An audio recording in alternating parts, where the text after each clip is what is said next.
ત્યારે ભાવનગરના સિહોરમાં હવે જે મેઘો છે તે મુશળધાર બન્યો છે તો સમાચાર ભાવનગરથી સામે આવી રહ્યા છે। ભાવનગરના સિહોર પંથકમાં મેઘો મુશળધાર બન્યો। તંત્રની સાથે સિહોર પીઆઈ પણ રેસ્ક્યુમાં મોખરે જોવા મળી રહ્યા છે। પીઆઈ બીડી જાડેજાએ 3 લોકોનો જીવ બચાવ્યો છે। ગાંગડી ગામે પણ 3 લોકો ફસાયા હતા। જ્યારે પાણીનો પ્રવાહ વધુ હોય અને તંત્ર દ્વારા રેસ્ક્યુ કરવું મુશ્કેલ બન્યું છે।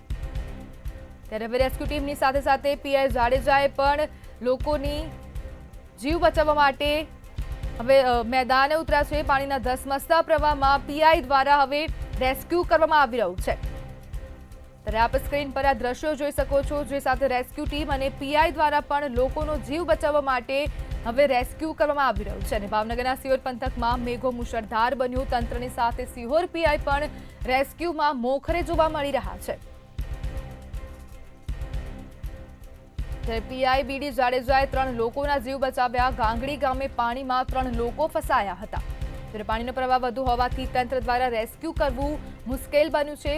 પાણીનો પ્રવાહ વધુ હોવાથી રેસ્ક્યુ કરવું મુશ્કેલ છે। જીવની પર્યા કર્યા વિના પીઆઈ જાડેજાએ પણ રેસ્ક્યુમાં ઝંપલાવ્યું। પાણીના ધસમસતા પ્રવાહમાં કૂદીને રેસ્ક્યુ કર્યું છે।